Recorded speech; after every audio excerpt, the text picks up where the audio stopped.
What's up everyone, welcome to today's video. Welcome to the Video Game Fight School channel. Thank you very much for tuning in. Today I'm going to make an outlandish argument where I think that Marvel Spider-Man 2 is going to be making its way to PC in a shorter time frame than Marvel Spider-Man and Miles Morales. Now, Marvel Spider-Man made its way to PC after about 4 years, having been deployed, released, and enjoyed by the PC or the PlayStation community. Eventually, the PC community finally got the game after 4 years. In case of Miles Morales, that was also deployed, but it was a 2-year release window. I see Marvel Spider-Man 2 probably even coming out much shorter than the Miles Morales, window. And the reason I'm actually saying this is not necessarily because I'm just going by some silly math. I'm actually following the data for the market that shifted, that even brought the conditions to, in my opinion, bring Marvel Spider-Man and the other PlayStation exclusives to the PC platform. Let's jump into this video and we're going to look at data. In 2018, I made a video why I think Marvel Spider-Man should come to PC. This was right at the cusp of the Spider-Man game releasing to the PlayStation 4. And a lot of people said, yo, man, you might be smoking something. In fact, somebody made a comment and said, you better be careful because people like JTech might think that you're a PC beggar. I don't know who JTech is, but I've been hearing the name of this creator. So I thought I might as well make a video and pull out the data that I actually cited in that video or whatever it is, because I know that videos like these usually are met with a little bit of skepticism, and some people are loyal to their brand and they don't necessarily want to handle what the facts of the matter say. But I will bring the facts, and whether or not you handle it or not, they will still drive the market forces to where it is that they're going to go. So let's start out with 2016, 2017. Around that time, something was going on. The PC gaming hardware market was growing in a way that had not necessarily been precedented. At that time, the consoles were in a place where they weren't necessarily, putting out a lot of performance, and people were curious to be able to play games better. I think this is probably one of the things that drove the growth. According to the data at that time, you'll notice that in 2017, according to an article cited here, the market actually grew in that segment by over $1 billion. It pushed close to $2 billion at the time. So PC hardware purchases at 2017 window grew to the point where it was a significant marker in that industry at that time. After that, Marvel Spider-Man came out on the PlayStation, and I made my video saying with this growth, Sony needed to take advantage of that population of new PC gamers or even growing PC gaming communities and put their games on there so that they could leverage it and make more money. Now, a few years later, we got to get the Spider-Man games. Both of them showed up on PC. I think this may have been the market forces. Now, after that 2017 growth, we didn't necessarily get too much that happened. Instead, what happened was 2020 hit, and around that time, 2020 had a 62% increase in the same metric.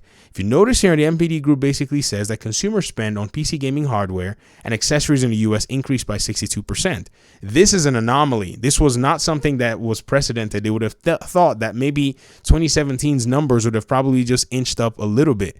And that's why I cited this article by GamesIndustry.biz. Shout out to Marie Delisandri. I think that's how you say it. Or Delisandri. Forgive me for saying your last name. This author writes and says the consumer spending in 2020 reached $4.5 billion, a 62% increase compared to 2019 and more than double the total sales of 2017. 2017 is our smoking gun here. If 2017 was an indicator to push market forces for Sony to even start considering the PC platform, consider how much more a higher percentage from 2020 and 2021 would actually be much more compelling for them. And so this is why I think, and this is why I'm arguing, that we might be seeing this Spider-Man 2 game show up on PC in a much shorter window. When you also think about the further market forces as well, you'll notice that just recently Sony acquired a studio called Nixxes to be able to go ahead and do their PC ports. I think they've done this so that they would remove a lot of the pressure from their, first party studios, have another studio that can actually work alongside their first party studios while they're developing the game and just be making sure that the PC port is functional.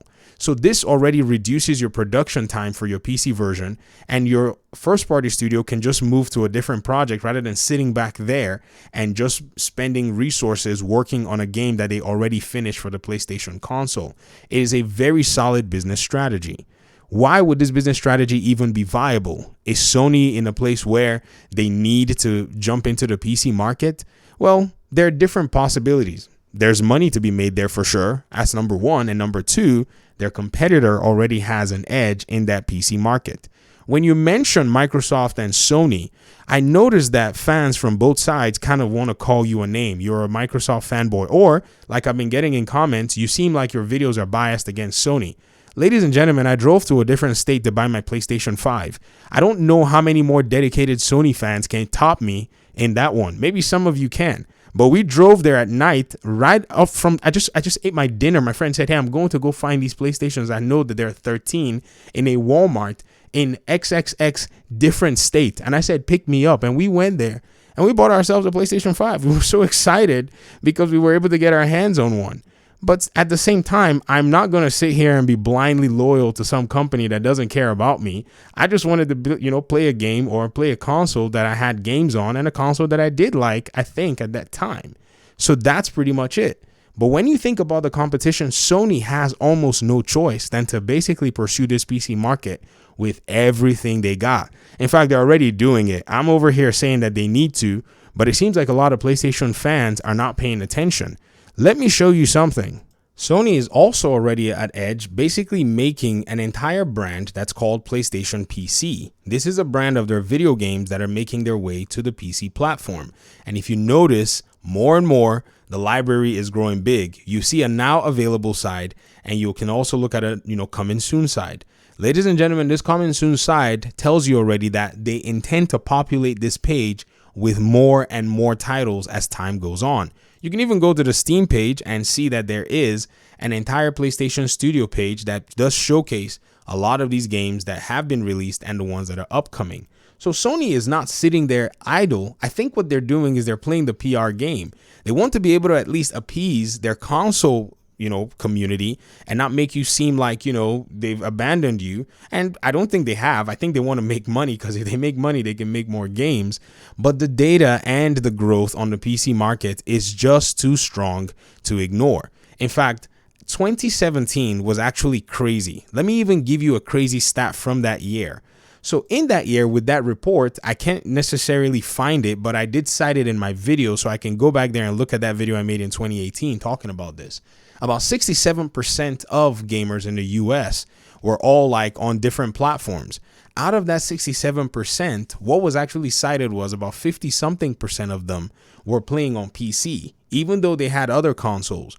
So a chunk of gamers in the United States at that time already were playing on the PC platform.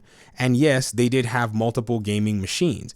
So this already told me that, man, it seems like there is something that will come out of this, because think about a PC gamer and somebody who goes to PC to play video games. Many of the PC players that you're seeing they came from consoles. They came from the Xbox and the PlayStation platforms. They didn't necessarily start playing on PC day one. I'm one of them. I started PC gaming for the most part more dedicatedly in 2016. I was starting a YouTube channel and I got a PC and I just said, let me just dabble into this. And over time, I just was like, man, I'm not going back to console 100%. I got to keep one leg into this ecosystem. And that's how I became a PC gamer, or whatever the heck you want to call it, even though I played on PC years earlier. But I just decided I was going to do so. And on seeing that move, you can pretty much appreciate the fact that a lot of these folk would not mind buying or playing their, games that they used to play from their other consoles on PC as well. So the numbers don't lie. They've already pushed Spider-Man to the PC platform. They've pushed The Last of Us Part 1 to the PC platform. I can almost guarantee you that The Last of Us Part 2 is coming. Ragnarok is also going to be coming to PC. This is no longer a no-brainer or something we have to sit here and hypothesize about. But the premise of my video is we're going to see shorter windows for these games to show up on PC. Now, we also have to basically point out that there will be, I said also 3 times, development constraints. Nixxes is just one studio. But if we see Sony start to acquire maybe a few more studios or break down their teams to work on PC ports, then you know that the competition is coming. Thanks for watching the video. I appreciate you guys' time and audience, and hopefully we'll talk pretty soon. Peace out.